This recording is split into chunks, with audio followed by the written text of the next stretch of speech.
if you look at today's generation or even men today, I wonder if we still have such men existing that are so humanly. I think those days, because we did not have media influence, you know, right now what's happening, I'm not criticizing, but you know, this when we go to YouTubes, when you go to any channels or Netflixes or whatever, there are those religious lectures being given. I think people are putting too much of that in their mind.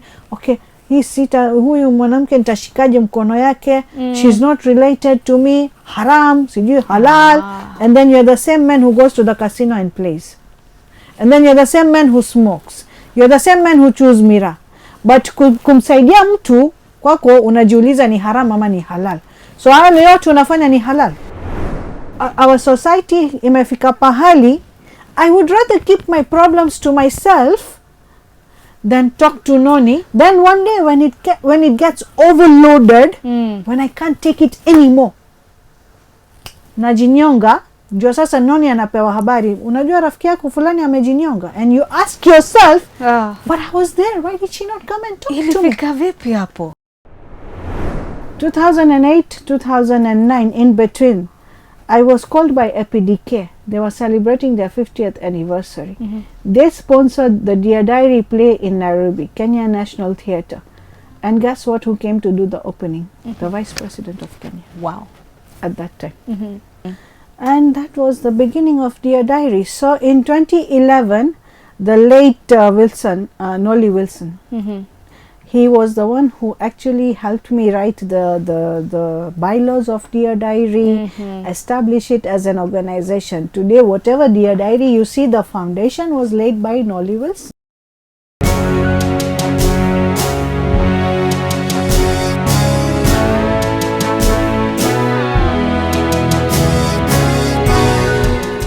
Hello everyone, welcome to Lifelines Network program Life in Focus. And here, this is where we bring you stories that will inspire you, stories that will make you grow, stories that will change your life, and stories that might make you laugh or even cry a little. But they're still stories. Remember, this is Lifelines Network, and we are on all social media platforms, whether it's TikTok, Facebook, Instagram, everywhere. Make sure that you give us a follow so that you can actually get the updates that we'll be posting on our YouTube channel. Speaking of the YouTube channel, I hope you have subscribed to it so that you can get exclusive stories that we bring on there of our guests, of our beautiful, beautiful guests who have very, very inspiring stories. Welcome to this episode. And in this episode, I have a guest who is doing so much great things in the community right now. She is a force to reckon. She's also a comedian on a lighter note. And she's also the founder of an organization that is giving wings to people who need them. Welcome so much in studio. Thank you. Karibu sana ni daktari, by the way. Karibu sana ndani ya studio. Nataka I want you to introduce yourself to our viewers today. I am Dr. Nafisa Khanbhai, founder of the organization Dear Diary Initiatives Kenya. I've been doing community service for over 30 years. And that keeps me going. It wakes me up, and it also gives me a very peaceful sleep. that's a really interesting statement. Yeah. Keeps you up, but also gives me a very peaceful sleep. Yes. That's really amazing. Thank you.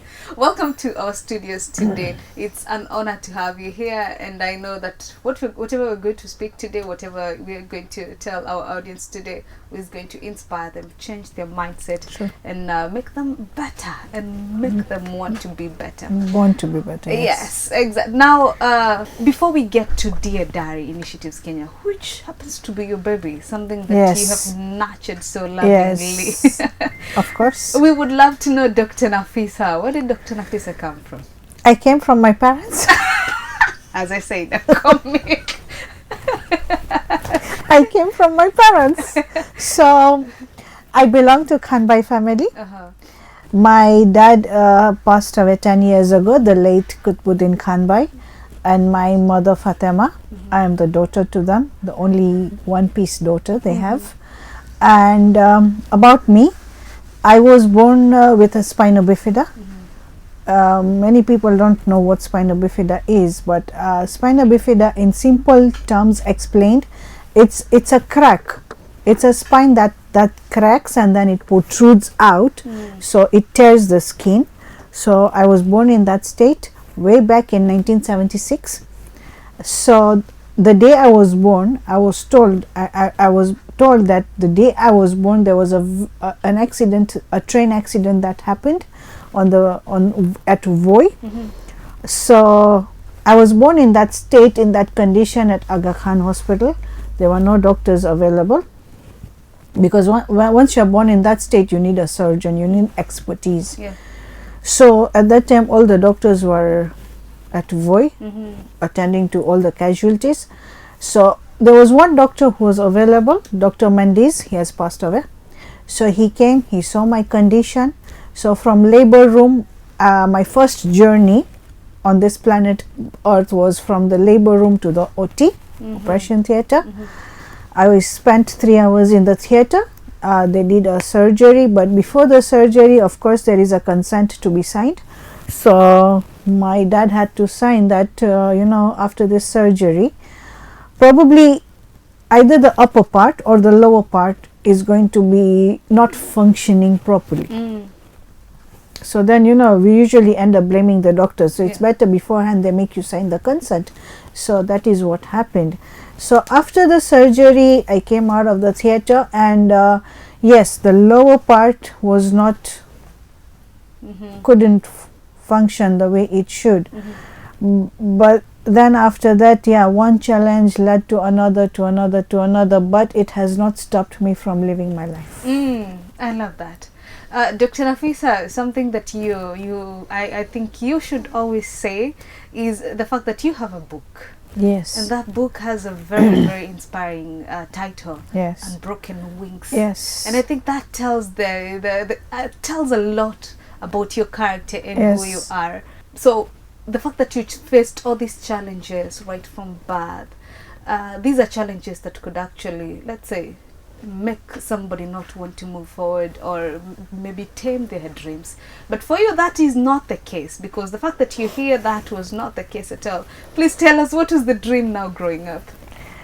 The dream growing up, you see, when you're in school, right? There is that session where it comes whereby the teachers ask everybody, that when you grow up, what do you want to be? So I was asked several times, and I used to give two answers. I'm either going to become a doctor or a lawyer. I became a doctor by title, not by profession. Still a doctor. Still a doctor. So this dream that I had, that one day I'll become a doctor. But okay, as I said, professionally I'm not a doctor, but I have an honorary title of a doctor. So I always believe in one thing. There is a book I read years ago, The Secret. It was given to me by a friend many, many years ago.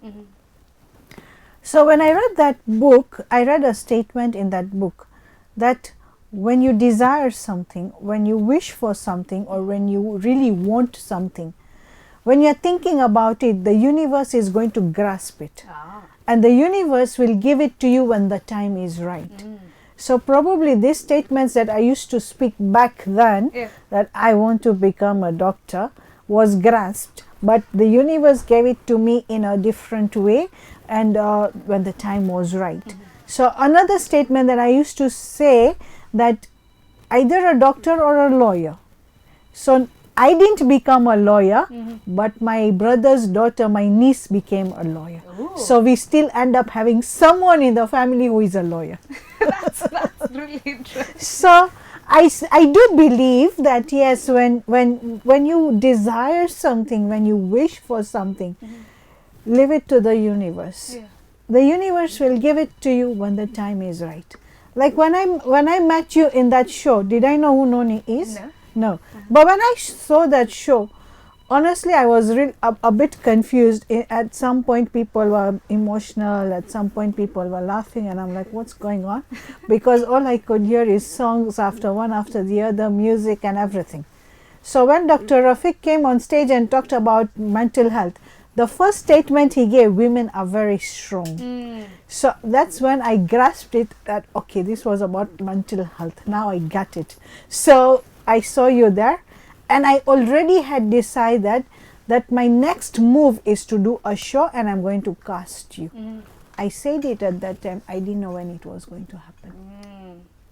So sometimes, so we always say, like, whenever you speak to yourself, whenever you talk to yourself, say good things, say positive things. You never know when it's going to come to you. I love that. I love that. Yeah. Now, for the benefit of our viewers, the show that Dr. Nafisa is talking about is a show that we actually got to feature Lifelines Network. Lifelines Network was our official media partner. That was Sauti za Nafsi that happened in May 10th. Yeah. And the show that Dr. Nafisa is talking about, casting Miss Noni herself, is another show that she is producing called Unbroken Wings, happening on 19th July. Whether it will have run when we are releasing the video or not, it is an amazing project, and we are amazed to be part of it. Thank you. Now, moving forward, you've grown up, you're not a doctor per se, you're not a doctor by profession, you're not a lawyer. When did you realize that you want to do community work or serve the community?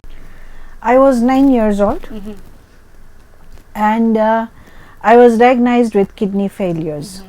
Okay, so this was in 1985. Now, a year before that, 1984, my dad, my late father, went through a lot of health challenges. My dad was going to Masai Mara, not for holiday or leisure or pleasure, but for work, for job. My dad we had a furniture factory once upon a time. It was a family business known as Hatimi Joinery Works.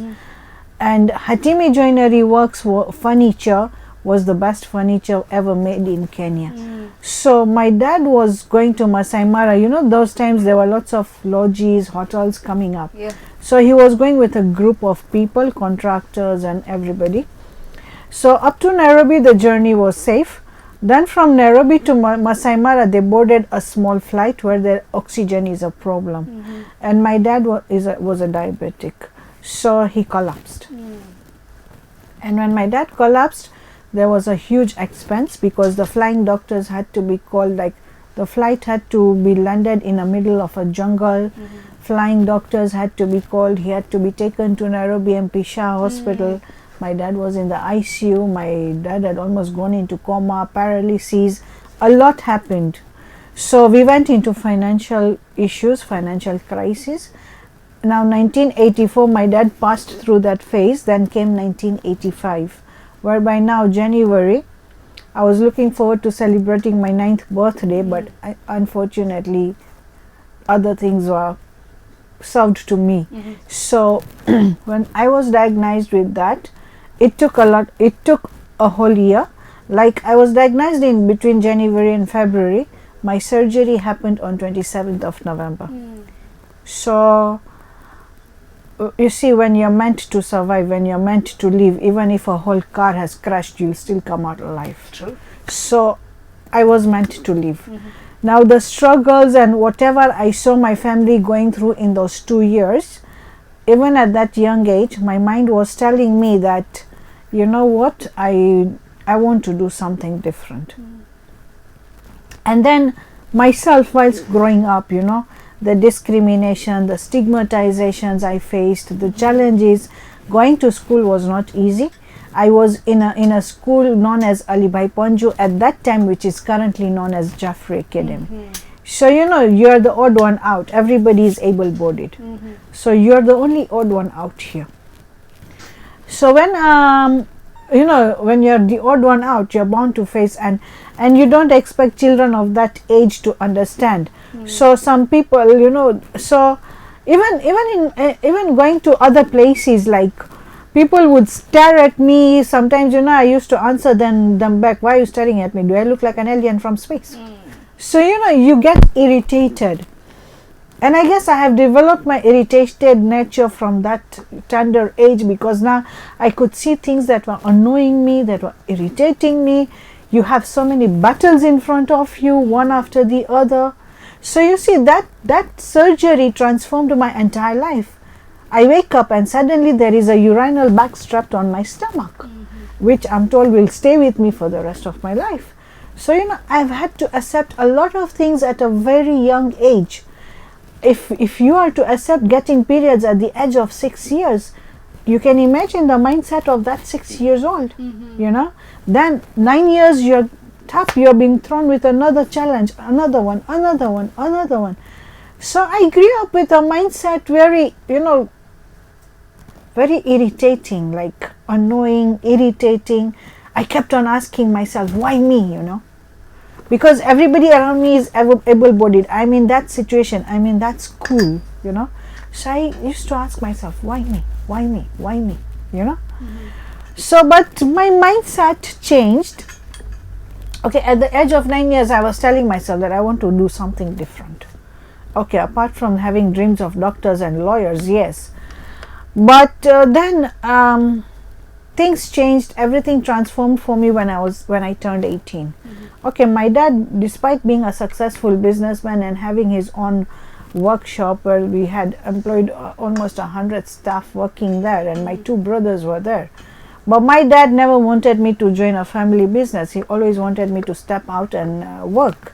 So at that time I didn't understand, but why does my father want me to step out and work, when we have a family business? But then, when I actually started sitting at the factory after going through, I found it very boring. I cannot see those sounds of machines daily, those wood pieces being chopped off, converted into furniture. I found that too monotonous every single day watching that same thing. So to me it would have been very boring if I would have had to sit there all throughout my life. I don't think so I would have managed it. So I think my dad knew my mindset that this girl cannot stick to one place or do one thing every day. So he told me, go find a job. Now my first job was at a cerebral center, which is in Tudor. Now that cerebral palsy center at that time, okay, the founder of that is Batul Chakera, but it was a very small room. See this room, it was about this size. It wasn't a big center the way you see it today. It was a small room like this. That's where the journey began. So I worked there for a year, but it was too tiring because again, you being challenged, you're handling challenged people. You see, challenged students, challenged children. So it was becoming a little bit too tedious for me. So I left that job in a year's time. But that was my life transformation. It changed my mindset because I saw people with worse disabilities than me, and I said, hey, I'm far off better than them. I can do so much, So that transformation came at that time. Now, there's something that you said about when you were in primary school growing up. Do you think that if you were in a school where you saw people who were like you, differently abled people, you would have moved out of that irritation kind of mood growing up? I would say that, you see, when that thing is in front of you, like we say, when you have something, you don't value until it's gone. That's when you value. So at that time, okay, I felt that I've been placed in an education system, in a school where everybody around me is able-bodied, So I can't go to the playground. I'm left alone in the class. When they're having outdoor activities, I'm seated alone in class. Now that was depressing. So what I used to do during that time, I used to, inside the nose we have this bone in between. I used to scratch that. Because of that frustration that I'm seated all alone, We were talking about you feeling that what you had, you were not appreciating it until it was taken away. Yeah, until, now not taken away, but when I saw this, sometimes God takes you to a place so that you see the situation of what other people are going through to appreciate yourself.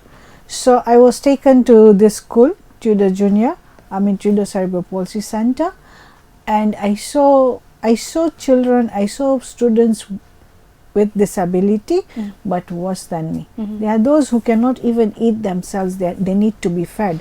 So I said to myself, hey, I'm so much better. I'm far off better. I'm so much independent. I can do things myself, you know. Of course, at that time I was young, you know.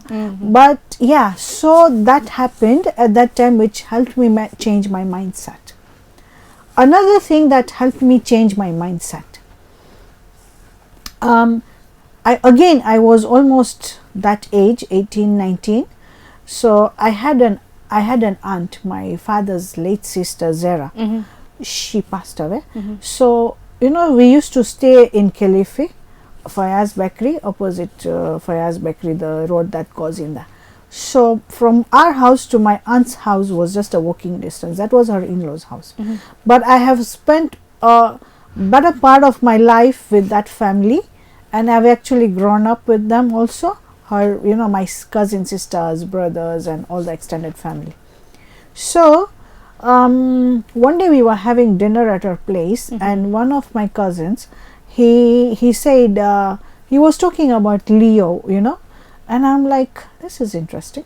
So I just asked him, can I be part of this organization? And he said, why not? Then he explained to me more deeply about Leo, and I said, okay. I went home, I thought about it, and I said, these are community service organizations. Will I fit into all this? You know, because in community service, when you join community service organizations, you don't just sit like, you know, like you're a nobody. Yeah. You have to have inputs, you have to work for it, you have to do things. So I called him. So the next day he called me and he said, there is a meeting. I went for that meeting. I saw able-bodied people, and I'm like, I don't think so I'll fit here. So because now with him, you know, we had gone to school together and passed. Okay, he's not as per se my aunt's son, but he's my aunt's brother-in-law's son. So I then talked to him and I said, his name is Muslim.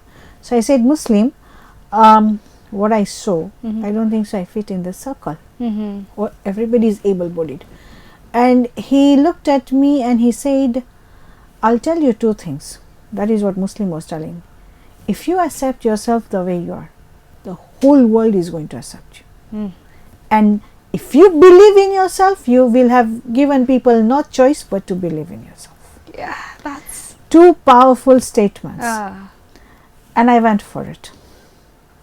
But you see, Noni, those days, I will tell you the difference between those days and these days. These days, I feel that people are so much influenced because of the internet, the medias, and so many things that when do they go to the abusive levels, what, you know, they actually go too overboard. But those days we were pure humanity, pure humanitarian. Now this is my experience. What happened? I joined Leo. After joining, the first activity that we planned was an all East Africa retreat for all the Leos in the whole of East Africa. And we were the organizers. Our club was the organizing club. So we used to have a hotel known as Ocean View, not Oceanic, but Ocean View in North Coast. We booked the rooms, we did the facilitations, but we were overwhelmed with the booking. So what happened, we as organizers, we had to squeeze into the rooms with more than 2 people. So in my room, we were 3 women, 2 men. So 3 women on bed, 1 man on the other side of the mattress and the other side of the mattress. So it's like the girls were on bed. So what happens with me now, me being a urostomy, wearing a urinal bag, which I said I was operated at 9 when my kidneys collapsed. So when I wake up at night because I have to drain my bag out. So I woke up and I'm like, now where do I get down from? I want to go to the washroom. So as I was pushing myself to the edge of the bed, you know, the girls were sleeping here. So one is here on the mattress, the other one is on that side. But there is that edge. So I was slowly trying to push myself. So the man that was sleeping on the mattress heard some sound, you know, that somebody is moving. Yeah. So he woke up and he's like, "Are you okay?" I said, "I want to go to the washroom." So he held my two hands, he helped me down the bed, walked me to the washroom, switched on the light, opened the door, and he said, "I'm waiting for you outside." And then he helped me get back to bed. If you look at today's generation or even men today, I wonder if we still have such men existing. Oh, that are so humanly. I think those days, because we did not have media influence, you know, right now what's happening, I'm not criticizing, but you know, this when we go to YouTubes, when you go to any channels or Netflixes or whatever, there are those religious lectures being given. I think people are putting too much of that in their mind. Okay, huyu mwanamke nitashikaje mkono yake, she's not related to me, haram, sijui halal.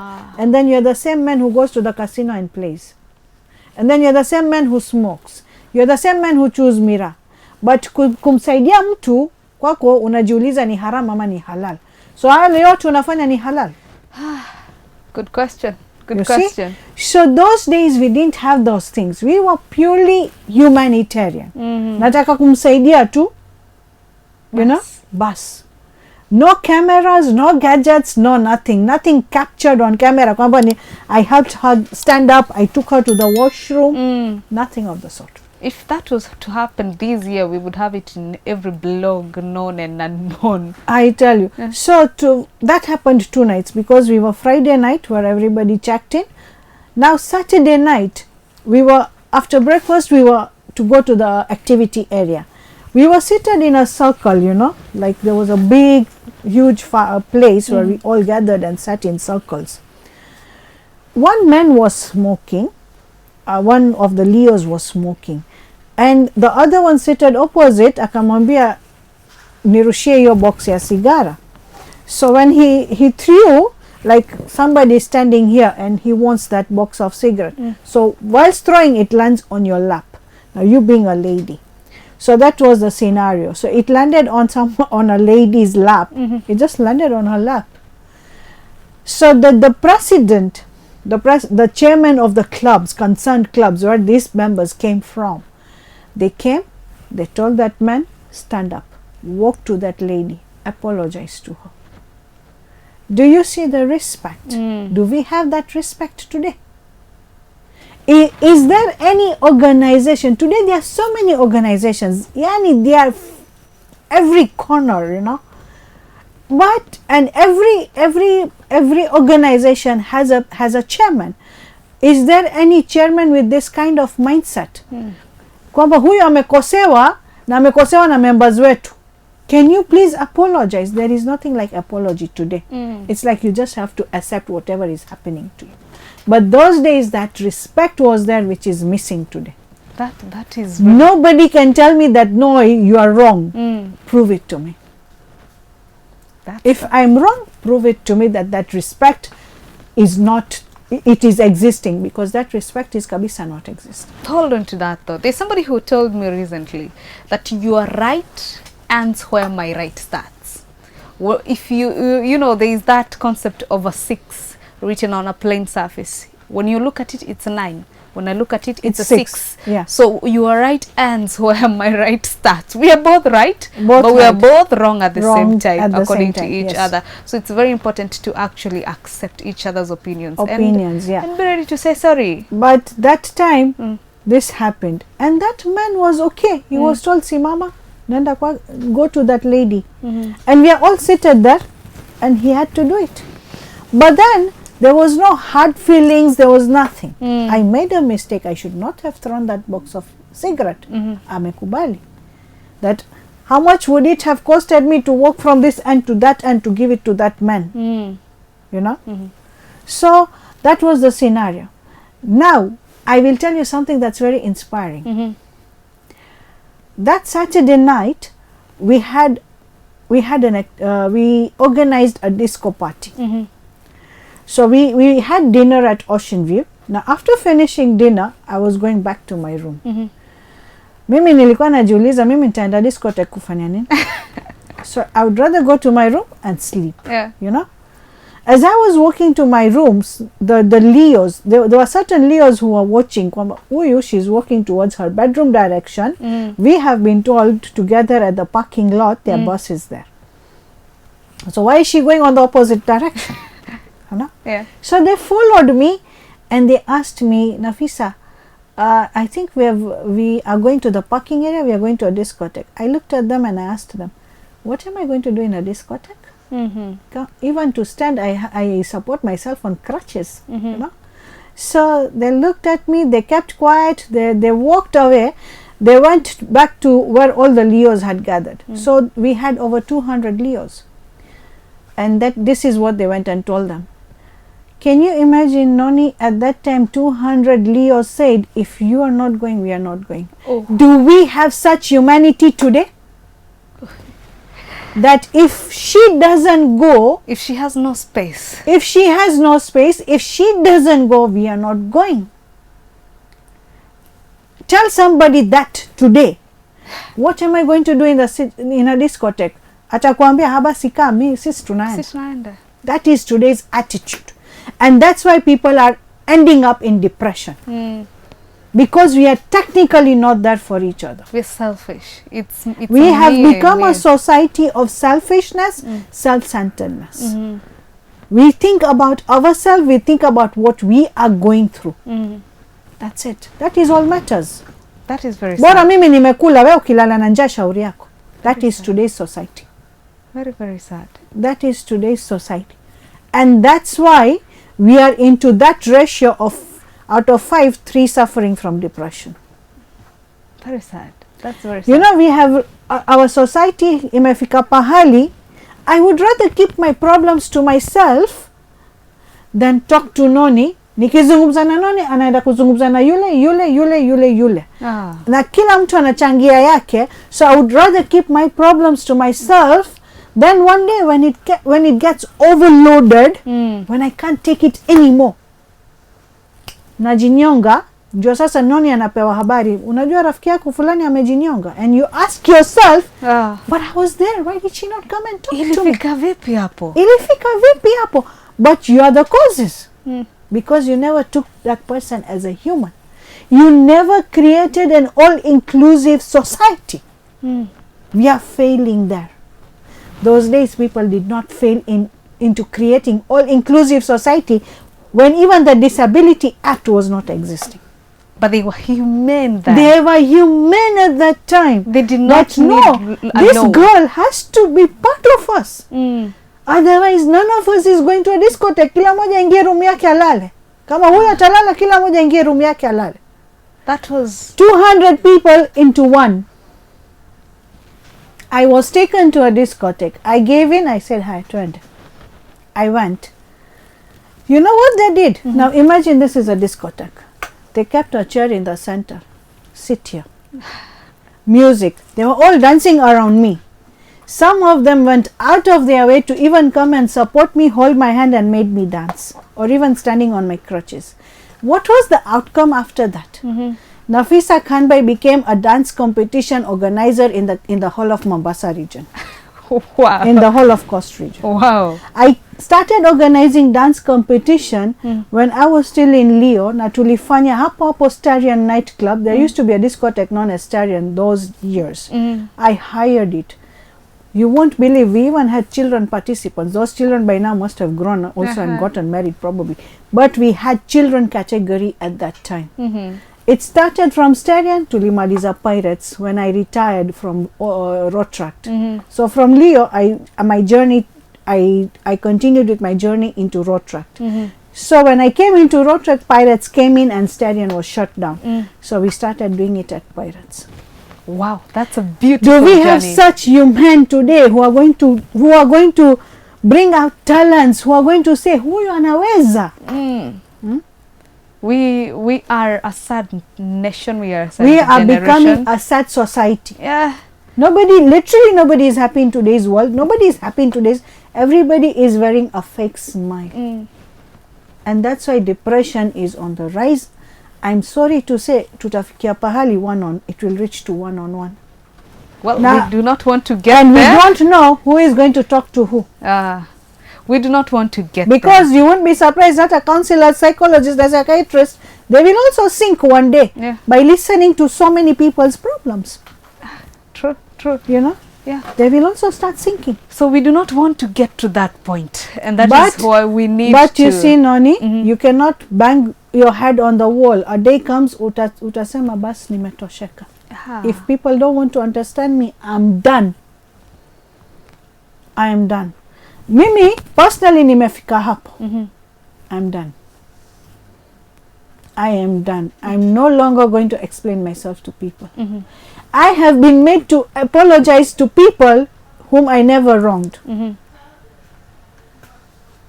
I have been thrown heavy words that I didn't deserve. That is a beautiful journey. Growing up to this point, umepitia mengi, and a lot. The fact that you're here and the fact that you're still moving on strong, changing the world, changing mindsets, that is really amazing. Now, at some point in your life, you brought a baby to this world, a baby that has touched so many lives. Please tell us about this beautiful baby.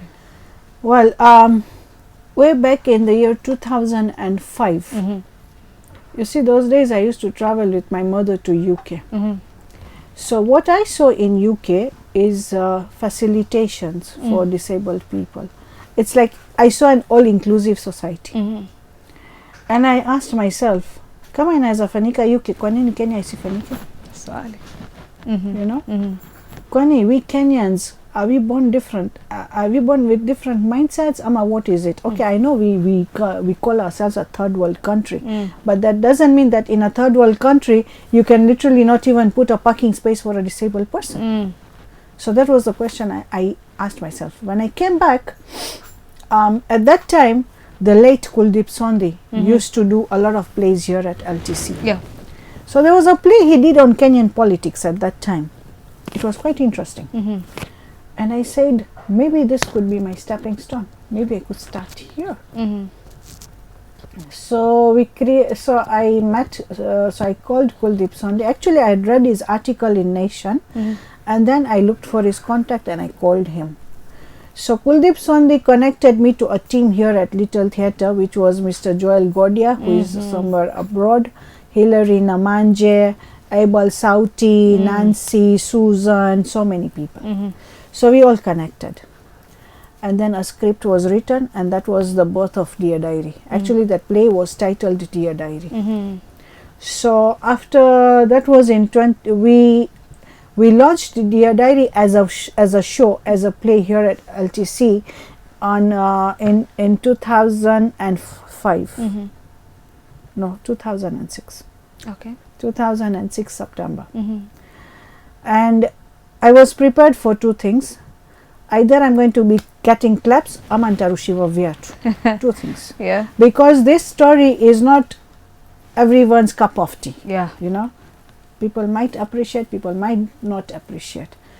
So my first opening show, I only had an audience of 50 people. And when I looked at the theatre, almost 80% empty.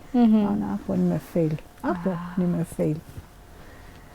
And when they saw that play, when I came on stage and gave my closing remark, those 50 people overnight did miracles.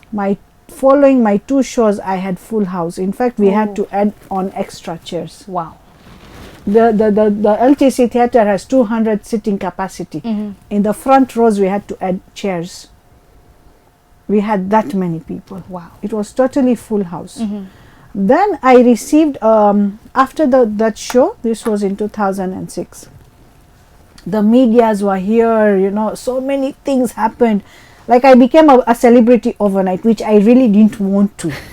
So then everybody gave me a positive review about it, and I said, there is no looking back. In 2007, I was called by another organization. It's known as Trailblazer Communication. It was run by Mr. Mbugua, somebody by the name Mbugua in Nairobi. He's a professor. He was a professor in Kenyatta University. So they gathered people and some people had even come from abroad.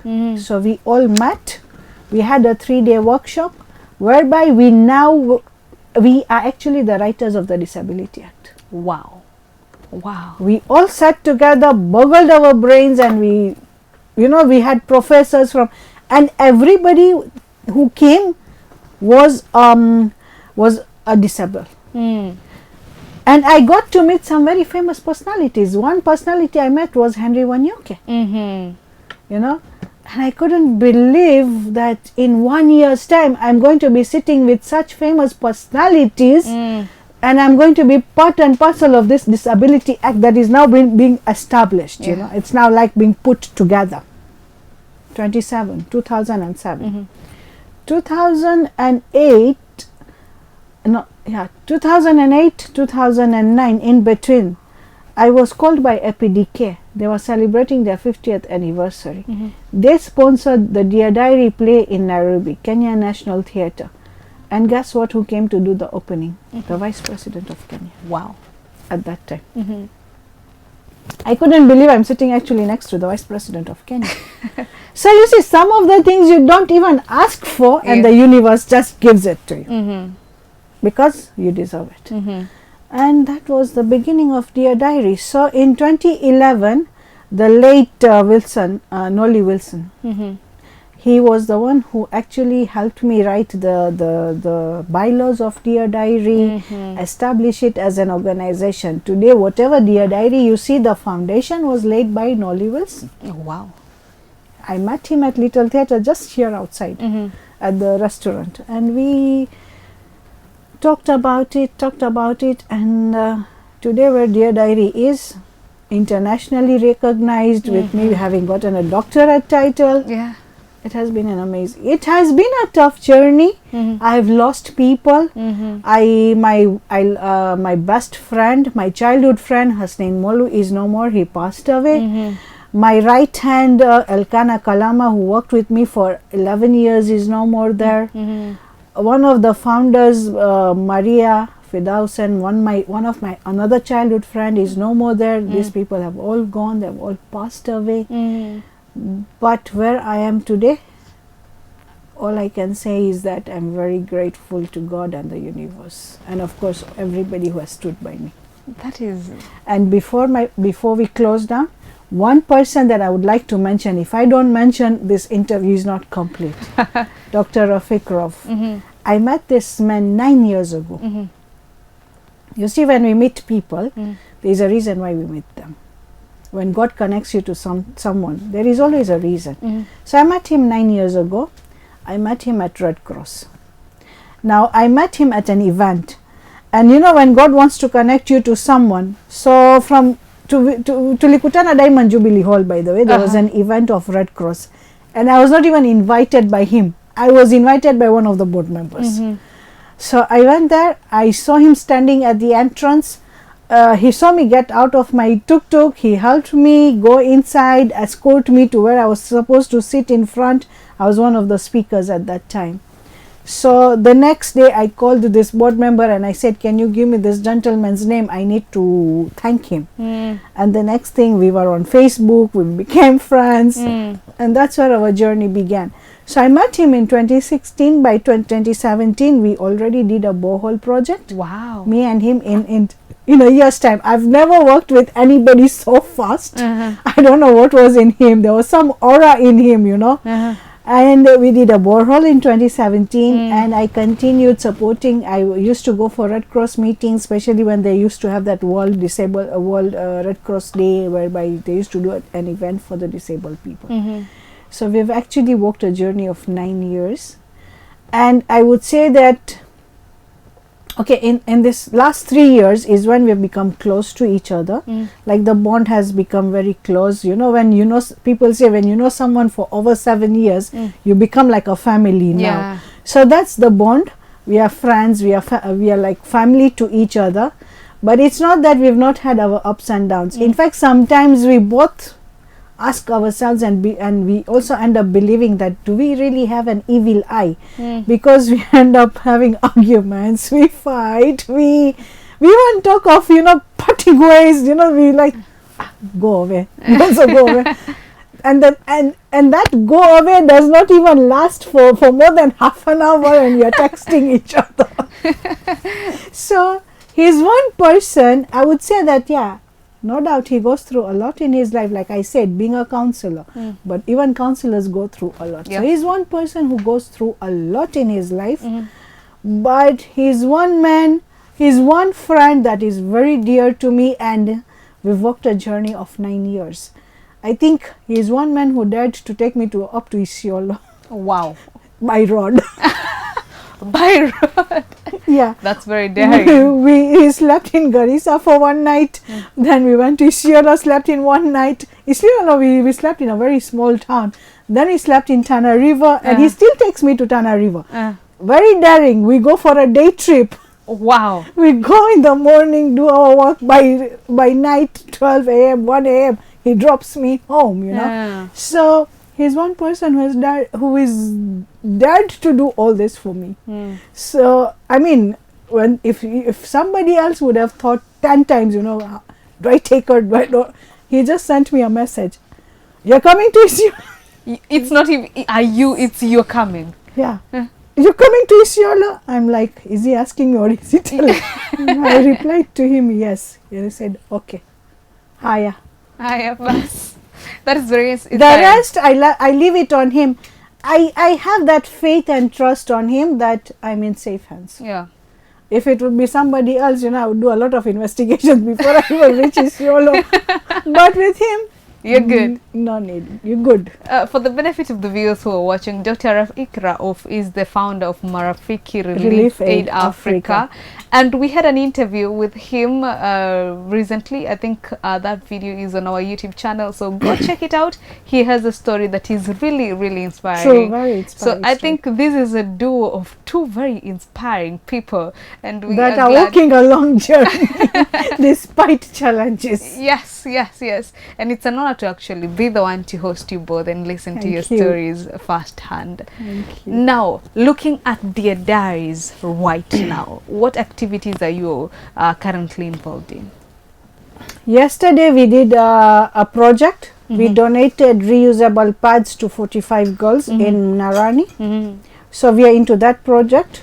The person who inspired me to get into that reusable pads project is again Dr. Rafik Rauf. I learnt it from him. And what we have done is together with Marafiki, we have established tailoring centers whereby reusable pads are being made. And then we look for locations where we can donate. So I have mainly focused into Kilifi County, because there are lots of places, there are lots of remote areas.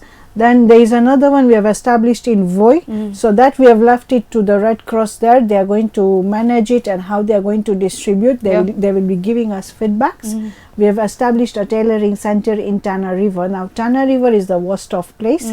So logistics, according to what Dr. Rafik Rauf has come up with the logistics, there are 4,000 women there who cannot afford pads. So that's the longest journey I think we are going to have, to cover up 4,000 women with pads. That is one very long journey, and a journey that I know. And then we are into doing boreholes in Tana River. Again, we still have about 6 to 7 villages that are still in need of boreholes. And donation of wheelchairs, we have a list of 100 disabled people in Tana River just waiting for wheelchairs. So that's another long journey. You can't get 100 wheelchairs in a day pop. Then we do Quran distributions in the remote areas. And these are the things that, okay, we have our food distributions like during Ramzan and all that, food packs. But yeah, most of the time these are the things going on. We as Dear Diary, we also sponsor some children with school fees, education. If need be, some people would be in need of medical assistance. Like, we don't deal with cases that, you know, that will go on for a long time, or huge amounts like cancer and those things. But something that small things that we can assist with, we do it. That's really nice. Now, what is the future of Dear Diaries? I know we are worried about the numbers right now when it comes to issues mental health, but where do you see Dear Diaries Initiative Kenya? Let's give you 10 years. What is the dream now? I honestly speaking, when it comes to Dear Diary, Mm-hmm. I take a day as the way it comes. Mm-hmm. You know, like even this play Unbroken Wings. Mm-hmm. I have a dream. I have a vision. I want to do a movie. Mm-hmm. I don't want to just do stage plays. Mm-hmm. I want to go big. I want to do a movie, launch it at Cinemax. But again, it still is a dream. Yeah. So it's not that I don't want to work towards that dream. But then how it's going to happen, when, where, what, that I'm not going to sit and worry about it. Mm. Like I will tell you, I launched a book titled Unbroken Wings. I launched it in 2017, Mm-hmm. December, 3rd of December in Nairobi. Then 2019, I launched it in Mombasa. Mm-hmm. Can you believe I had a vision in 2009 Wow. that one day I'm going to write a book? And I was talking to another friend of mine whom I had met when I was in my journey of Rotract. I was a Rotractor, he was a Rotarian. He has passed away. His name was Nitin the Bolkar. Mm. So when I was doing my show in Nairobi with the EPDK, they wanted a letter from my previous organizations. So I approached him and I said, Nitin, I prepare a letter for me as a recommendation. So he said, sure. So after the show got over and when I came back to Mombasa, he called me to ask me how did it go, and he said, Nafisa, what's your next dream? I said, my next dream is to have a website and my next dream is to write a book. Yeah. I dreamt about these two things in 2009. 2009. The book launched 2017. Oh, almost 9 years later. 2017 December, like I launched that book. 2018 I launched it in Mombasa. Mm. So it happened almost after 8 years of me saying this. So, and then about the website, we launched it this year. Mm. Wow. So you see the gap. Yeah. But when I think of something, I just think and then I let it rest. I know it will happen when it's meant to be. Right time will come. The right time will come. I love that. I love that. Now, I hope next time you come to the studios, you're going to bring us copies of Unbroken Wings. I think it's very important. I am actually into writing another book. So Unbroken Wings will be passed after this show. That I have a lot of agendas. You have a lot of dreams. That's nice. So I'm looking for the right author. That's great. That's great. Now, moving on. As a disabled person, somebody on a wheelchair, I know when we were discussing things to do with the project of Unbroken Wings, we had a discussion, and being a cast in that project and having to work with you and even listen to you and doing my research on my own, it has opened my eyes to so many things. It has made me, there's a difference between sympathy and empathy that I did not know, and I think that is something my viewers, You're learning now. Something my viewers would love to change about themselves. Yeah. Sympathetic is quite annoying. Why you sympathizing? That's why I always have never wanted people to sympathize with me. I mean, I don't want you to feel sorry for me or pity for me, but why? Why? I guess it's something that I'm learning and also getting to change about myself. And a lot of things, there are challenges that I'm learning that are very easy for an able-bodied person. There's something you said when you were talking about the Leo Club and the first night, leaving the bed and actually going to the washroom. That's a huge struggle. Yes. For an able-bodied person, they do not even think about it. Yes. So there are other things, even the kind of washrooms you use, how a lot of things. Now with the current situation in our country, I'm also learning that there are things that are happening that are sort of off the limelight. People getting fake wheelchairs. people getting fake clutches, people getting things that cannot help them in their situation, but they've been photographed and put in a magazine somewhere, and by the end of the day these things are not helping them. Now looking at the government itself, what do you think that they have made enough strides to help people who are differently abled? The government is doing its part by bringing out the Disability Act, and you can see structures and everything is becoming disabled friendly. That is the government part. Now what is the mentality? This is the mentality. I have a piece of land, I'm an able-bodied, I have a piece of land. I get a contractor, I get an architect, I organize a meeting. Nataka kujenga mall hapo. Okay? Aya. The plan is done. Now because it is there in the Disability Act, I have to put a ramp and I have to put a lift if I'm going to 1, 2, 3, 4 stories. Okay? I have to put a lift. Because it is there in the act and because I don't want to be fined, I am doing this. Not because I want to support the differently abled. That mindset is still there. Because me, why should I part ways with extra money? Kwa nini nilipe fine? So it is not that they care. They don't care. If they really cared, okay, I will give you examples of beautiful malls existing. Start with Likoni Mall. Go to City Mall. Go to all the Naivas supermarkets. Go to so many supermarkets. Kuna pale unapata wheelchair? No. You go with your own wheelchair. Nakumat, and I quote, Nakumat was the first supermarket to bring wheelchairs that were they were battery operated.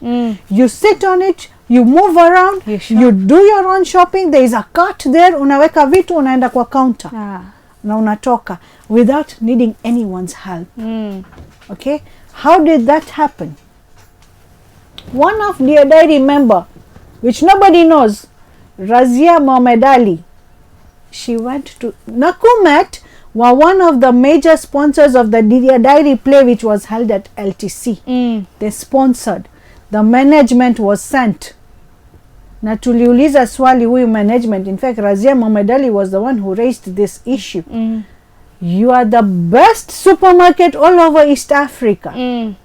Are you disabled friendly?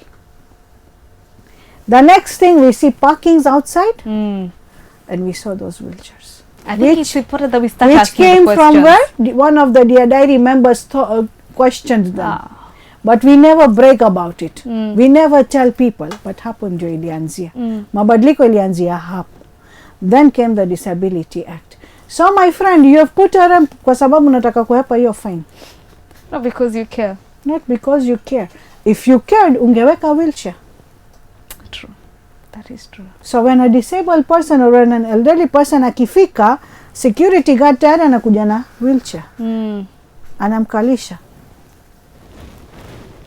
But where is that thought? Is it there? No. That thought is not there. So weka rem kwa sababu iko pale. Aya, now, how many people literally know how to just open and close a wheelchair? That is a question that we should be directing to our viewers right now. Who knows? How many of How many people know this? How to open? Leave alone that. How many people know how to handle that person seated on the wheelchair? So those are the questions that we need to be asking ourselves, you as a viewer. Number 1, can you open and close a wheelchair? That is question number 1. Number 2, can you respect the person sitting on that wheelchair? Number 3, do you even know how to use the wheelchair to help the person seated on the wheelchair? And another question that I want to leave you today before I give my guest an opportunity to sign out is, are you sympathetic or empathetic when you look at a disabled person or an abled differently person? That is a very important question to ask yourself, because sympathy sometimes is annoying. We need to be empathetic and get in the shoes of these people and understand them and act from a point of understanding, right? So I want to give you an opportunity. We've had a very beautiful discussion. You've asked us very hard questions. I know my viewers will be answering those questions in the comment section. Very many questions. I feel like today I was being interviewed on behalf of my viewers, but it is important for us to ask ourselves these questions and actually get to a point where we understand that it is important for us to change our mindset and to change how we think. So I will give you an opportunity to give us a parting shot, and then we will sign off. I don't want sympathy. I don't even want empathy. Just be human. Just be human. Not only towards me, towards every disabled person. And kindly, if you cannot be nice to them, don't be harsh and rude to them. Just know one thing. My mother always tells me this. Never hurt 3 people in your life. The elderly people, the sick people, and the disabled people. When you hurt them, they will still smile at you. Do you people know that as much as you call yourselves able-bodied, we disabled people understand what you undergo. We understand able-bodied more than they understand us. But when you hurt us, we may not shed tears in front of you, but imagine the extent you go to hurting people. Wakikaa juu ya mswala wanaswali na wanalia. You think you're going to be blessed. Because that person is crying because of what you said, or because of what you did, or because of what you thought about them. Sad. So you can't be blessed. You can't abuse a disabled person alafu ingie church unasoma. Unaomba nini? People say your actions speak louder. Be God in your actions first, then go to pray. You can't pray alafu unatoka unadunga mtu kisu, you think you're good enough. No. That is true, and also very eye-opening to my viewers today.